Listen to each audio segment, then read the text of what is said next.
Hi guys, we're in the Woodland again, another edition of Forest Frame.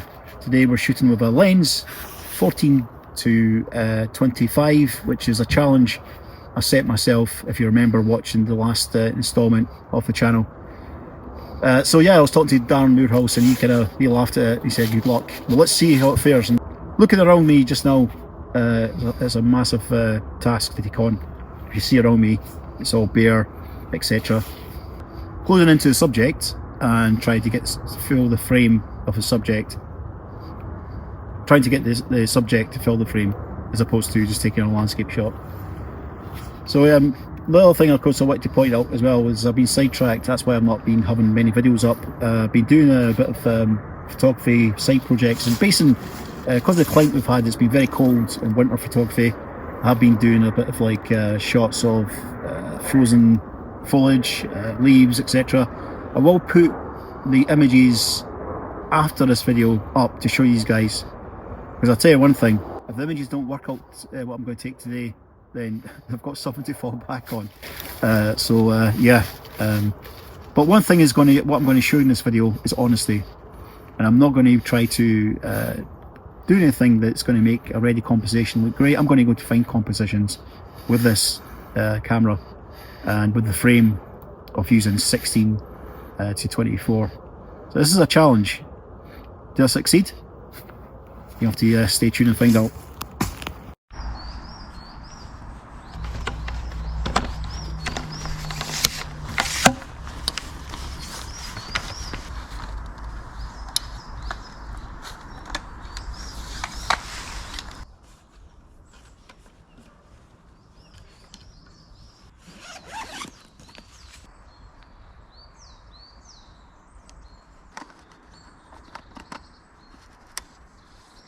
I said I'm going to try shooting with a super wide lens, which is of course it's 14 to 24.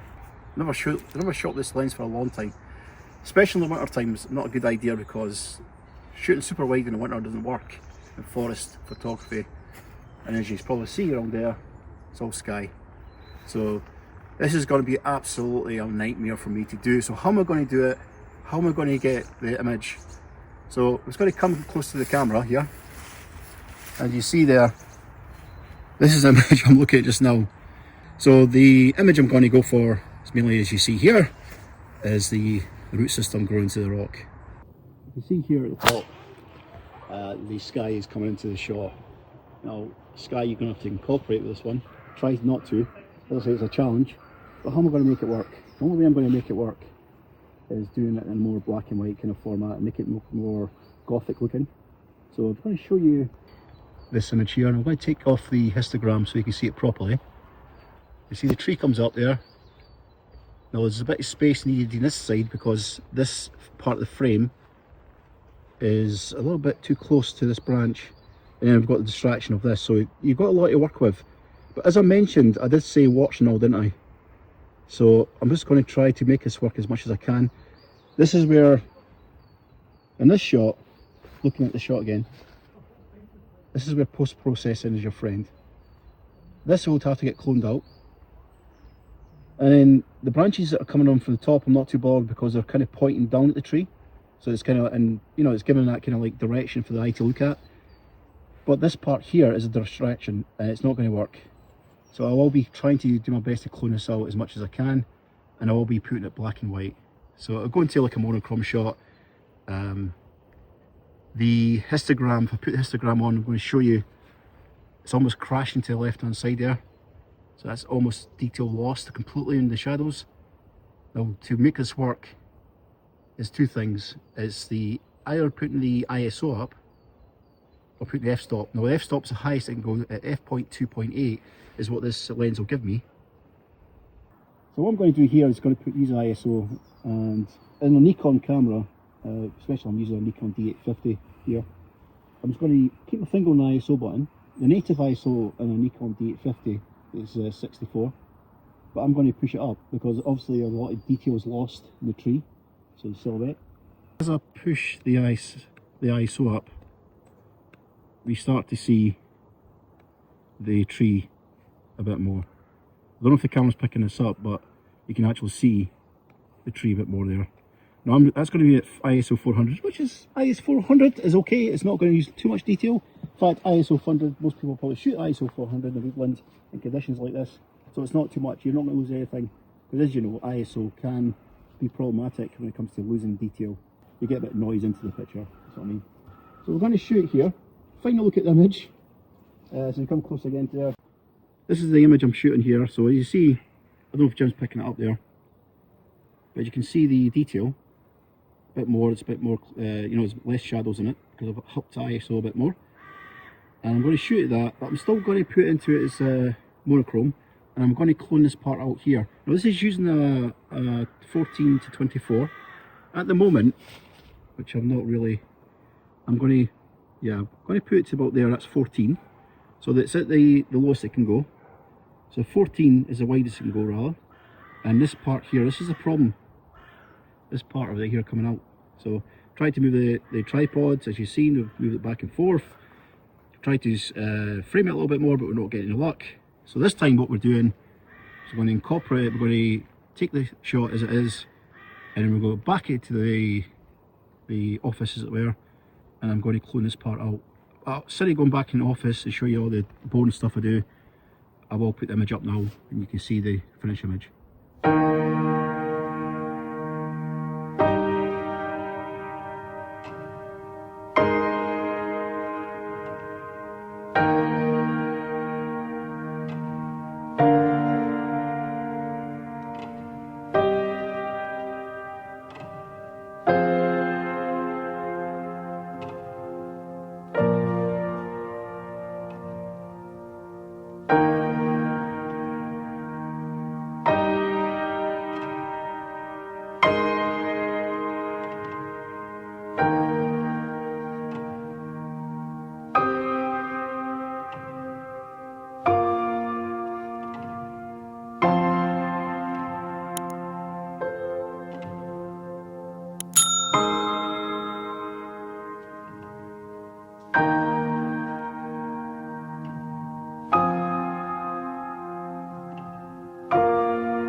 So as you see this woodland here, this is what we're up against.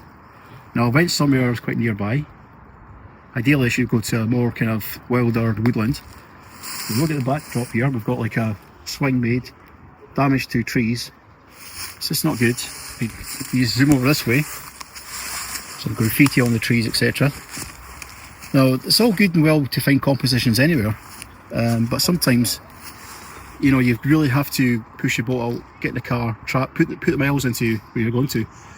I'm just showing you the challenges all around me is sky, and to shoot trees that are not graffiti or shoot trees that are kind of not badly damaged is a challenge. Lovely textures in the trees there at the back, lovely aspen trees at the bottom there as well. What we're going to do is we're going to walk across this way and yeah, see what appears. See if there's anything else to get. If there's not, we'll probably call it a day, and I'll concede that I can't shoot with 14 to 24 lines.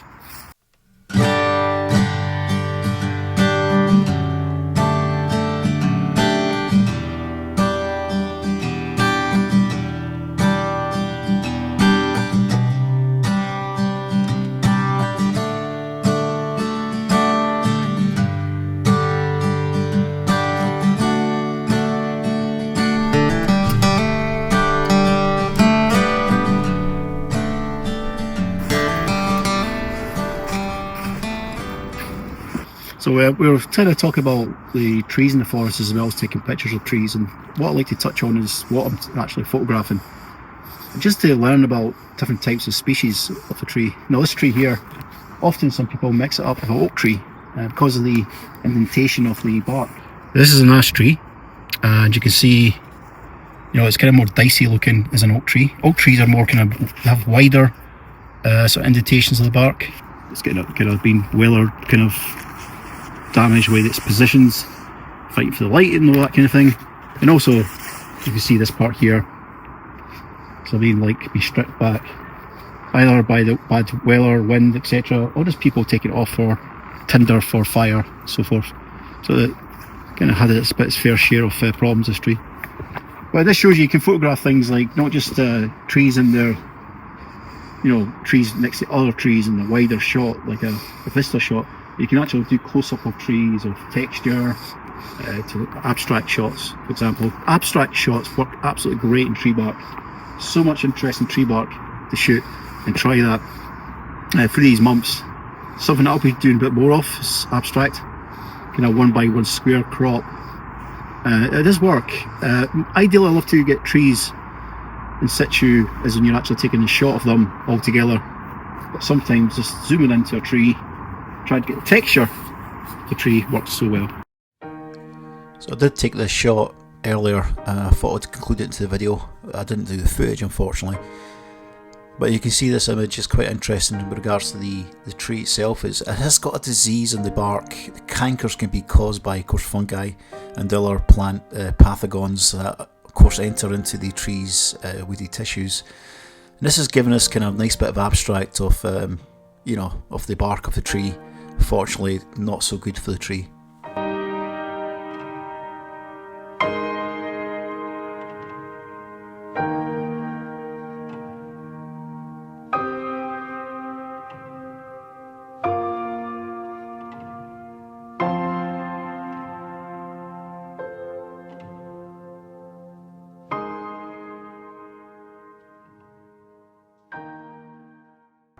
Hi guys, so you see I've been trying to get some shots with the wide lens, the 14 to 24mm Nico lens. It's very challenging, so this is a challenge I'm not going to do again anytime soon. Believe me, I have been up and down this woodland trying to shoot trees without the sky, and it's been so hard. But it's kind of resorted to doing this kind of photography, is this remnant of this old tree. If you look at the back of my camera, which I'm just going to... This is not the kind of shot I want to get ideally, because I'll be using a long lens to zoom into the texture here. I would have went for a shot like this. That's what I would have went for, in a nice square crop. You've got a lovely green texture coming through there, and if the moss into the bark, it just works much better than this. But since I said I'm going to use a 14 to 24 lens, I thought I would be shooting in that more kind of a wider type, because you can't zoom in as much as that with kind of lens. I could use the camera and make it more into it, so if I put the camera up closer to it, it might work, but the problem is the optics for the lens look all wrong. Okay, so I'm going to shoot this here, and if it's any good, I'll put the image up on the screen. Please put a comment below. Let me know what your thoughts are. Also, let me know when you're actually going out in the woodlands and it's conditions in winter, how you actually frame your shot using a wide lens. I don't think many people do this, especially if it's a 14mm to 24. How do you frame your shot? Put in the comments. I want to know. To be fair, I kind of expected this shot. It's not the best one ever, and yeah, I did try to do a close-up. Textures didn't come out the way I did try to take the image, and yeah, so 1 out of 10, and I did say warts and all, and this is certainly warts and all. So guys, thanks again for watching another forest frame, and it's been a challenging one. I've conceded. I'm going to concede. So anyone asks me that to do again, don't. Okay? So anyway, next week what we're going to be doing is talking to another talented woodland photographer onto your podcast, and yeah, we'll get them on and show their images. Maybe get them to do a challenge. What do you think? Put your comments below and tell me who you'd like to see on the channel. So anyway, till next time guys, cheery bye. So as I mentioned at the start of the vlog, I've taken some images last week, and here they are. I hope they are much better for the eye than the ones I've done previously. See you next week.